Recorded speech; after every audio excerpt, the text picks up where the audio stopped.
most engine damage doesn't start with a warning light. It doesn't start with a weird noise or a sudden breakdown on the highway. It starts months earlier, quietly, invisibly, while the car is running completely fine. And by the time something finally announces itself, you're not dealing with a small problem anymore. You're dealing with a bill. Here's what most people don't realize. The majority of serious engine damage isn't caused by bad luck or bad cars. It's caused by skipped habits. Simple, quick habits that take maybe 10 minutes a month. And when they get ignored long enough, the cost to fix what they were preventing is rarely under $1,000. This video is going to walk you through what those habits actually are. Not in a general check your fluids way, in a specific mechanic level way that tells you what to look for, what it means, and what it costs you when you miss it. One thing I'll cover that surprises a lot of people: it's not the oil, it's something else. I'll get to that shortly. When a mechanic sees a car for the first time, a trade-in, a used car, someone's mystery problem, they don't wait for test results. In the first couple of minutes, they're already reading the story of how that car was maintained. The engine bay tells you almost everything: color of the fluids, condition of the belts, whether the battery terminals are corroded, whether there's an oily film somewhere it shouldn't be. People who maintain their cars well, their vehicles consistently outlast the ones that get ignored. Not because they bought better cars, because they caught problems early, before they became expensive ones. By the end of this video, you'll know exactly what a mechanic looks for in those first few minutes. You don't need to be a mechanic to do any of this. You just need to know what you're looking at. And now you will. Let's start with the habits, the ones that happen before you even pop the hood. Most people think of car maintenance as something you do in the driveway. Pop the hood, check a few things, done. But some of the most damaging habits happen while you're driving. Or more specifically, because of how you drive. If you drive an automatic, there's a decent chance you never use your parking brake. You just shift into park and walk away. That's completely normal, and it's quietly wearing down your transmission. Here's what's happening. When you shift into park without engaging the parking brake first, the entire weight of the vehicle, everything, rests on a small pin inside the transmission called the parking pawl. It's not designed to hold that weight indefinitely.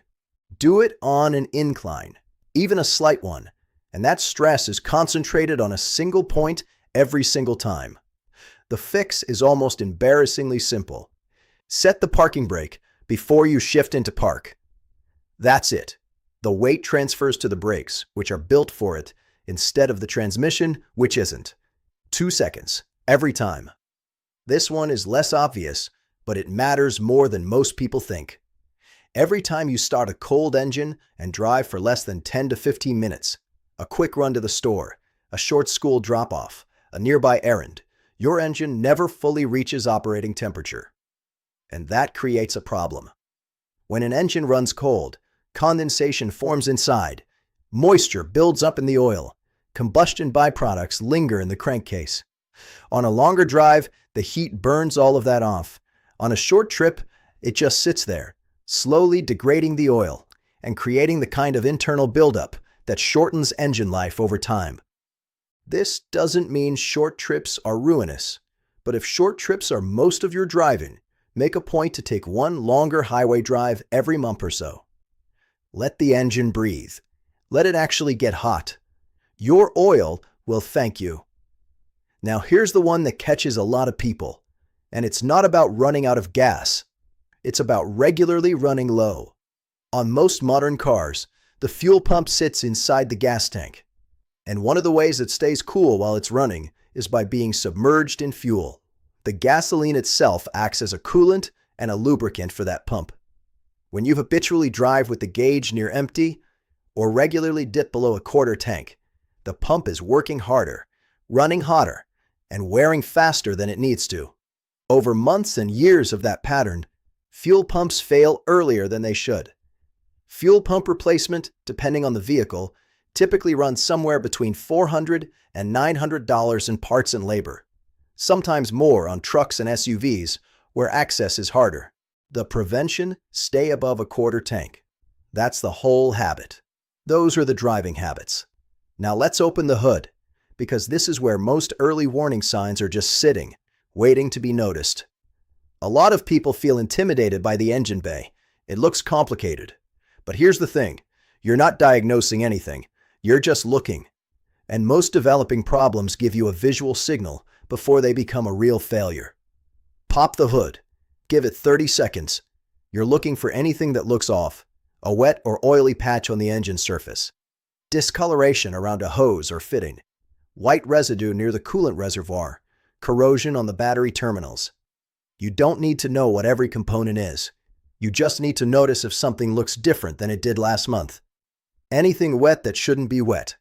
Anything stained or discolored. Most serious problems, leaking gaskets, cracking hoses, weeping coolant lines, show up visually before they trigger a warning light. The warning light is the car telling you it already failed. The visual check is you catching it before that. 3 fluids, once a month. Oil, coolant, transmission fluid. And here's the part most people get wrong. Don't just check the level. Check the condition. Pull the oil dipstick. Healthy oil is amber, almost honey-colored. Oil that's overdue is dark brown or black. That's not just color. That's oxidized, degraded oil carrying combustion byproducts and metal particles back through your engine every time you drive. Coolant. Check the reservoir and look at the color. Most coolant is green, orange, or pink, depending on the type. If it's brown, rusty-looking, or muddy, it's breaking down. And this is important. Full coolant level does not mean healthy coolant. Coolant loses its anti-corrosive additives over time, regardless of how much is in the reservoir. When that happens, it stops protecting the metal inside your cooling system and starts slowly corroding it instead. There's no warning light for that. It just silently eats away at the system until something eventually fails. That's the check most people skip. Not because they're lazy, because nobody told them the level and the condition are two different things. Transmission fluid. Pull the dipstick if your car has one, or check the service interval if it's a sealed system. Healthy fluid is red or pink. Dark red, brown, or anything with a burnt smell is telling you the fluid is past its service life. Pull the air filter out. It usually takes 30 seconds with no tools. Hold it up to a light source. If you can see light coming through the material clearly, it's okay. If it's packed with dirt and debris and the light barely gets through, it's done. A clogged air filter puts the engine under strain on every single acceleration. It's also one of the most common upsells at quick lube shops, because most people have no idea what theirs looks like. Replacement cost is typically $15 to $25. 2 more things under the hood worth covering, and these are the ones that tend to surprise people when they finally go wrong. Everything we've covered so far is relatively low cost to fix. A fluid swap, a filter, a simple habit change. These are $20 to $50 problems when you catch them early. What we're about to get into is where the bills start jumping, because these next 2 components don't usually give you a dramatic warning before they fail. They just fail. And what comes with that failure is often expensive. Also, there's a 90-second test later in this video you can do in your own driveway that tells you more about your engine's health than most basic inspections. Stay with me for that. Run a finger along the ribbed underside of your serpentine belt. You're feeling for cracks, glazing, or brittleness. Look at the edges for fraying. Here's the thing about serpentine belts. They look fine right up until they don't. A belt that's visually intact from a casual glance can be weeks from snapping. And when the serpentine belt goes, it doesn't just leave you stranded. It takes other things with it. Your power steering, the alternator, the water pump, they all run off that belt. On some engines, losing that belt at highway speed can lead to immediate overheating. With the engine completely cold, squeeze the main coolant hoses, the thick rubber hoses running from the radiator to the engine. They should feel firm but slightly pliable.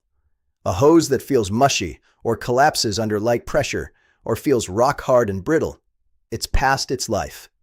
A burst coolant hose is an immediate overheating event. And overheating, even briefly, even just once, can warp a head gasket. That is not a small repair. Here's the math. A serpentine belt replacement at a shop runs roughly $110 to $250, depending on the vehicle. A coolant hose is typically $20 to $60 in parts, maybe $80 to $120 in labor. If that belt snaps and you need a tow, you're already at $150 to $300 before any repairs. If the hose bursts and the engine overheats badly enough to damage the head gasket, the repair bill jumps to $2,000 on the low end and can reach $5,000 to $6,000 depending on the vehicle. 3 minutes of monthly inspection. That's the difference. Look at the battery terminals. If you see white, blue, or greenish-gray crust buildup, that's corrosion. And it's not just cosmetic. That buildup creates electrical resistance. Your starter has to work harder to crank the engine. The alternator works harder to push charge through a compromised connection. Corrosion also causes intermittent electrical gremlins, random issues with sensors, start hesitation, flickering that are genuinely hard to diagnose and can cost hours of labor time to track down. The fix? A wire brush and a baking soda solution. A couple of minutes, $0. Do it every 3 to 4 months if you see buildup. Now let's talk about the diagnostic side, the habits that catch problems between visual checks by paying attention to what the car is already telling you. Your car communicates in sounds. Most drivers tune those sounds out. That's understandable, but it costs them. There are 4 noise categories worth having in your mental inventory.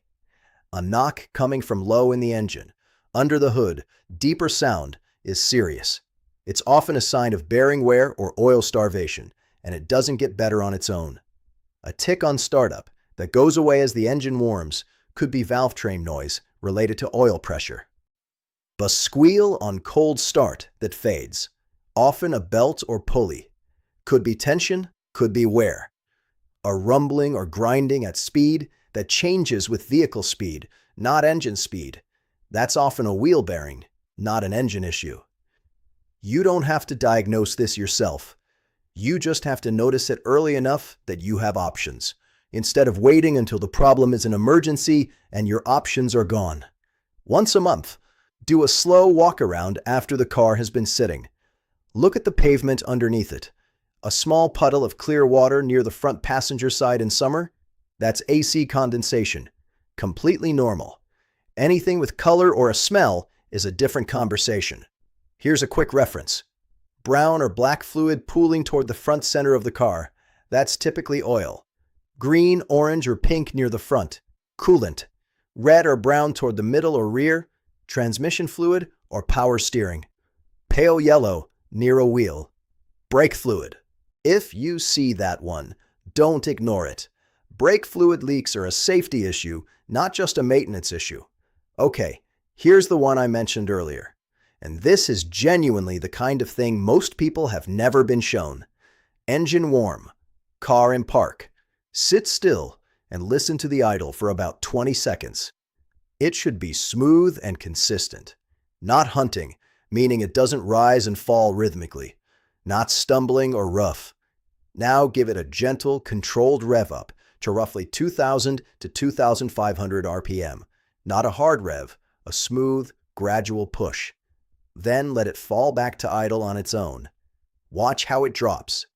A healthy engine settles back smoothly and holds the idle without hesitation. If it stumbles on the way down, surges, hangs high for a second before dropping, or the idle hunts after, that's a signal. Could be a vacuum leak, could be a dirty throttle body, could be an early fuel delivery issue. None of those things are catastrophic right now. But left alone, they become harder to fix and more expensive to diagnose. 90 seconds a month tells you more than most casual inspections. Before we wrap, there's one more thing, and this is a habit most drivers have been doing wrong for years without realizing it. Ask most people how they start their car on a cold morning, and a lot of them will say they let it idle for 5 to 10 minutes before driving.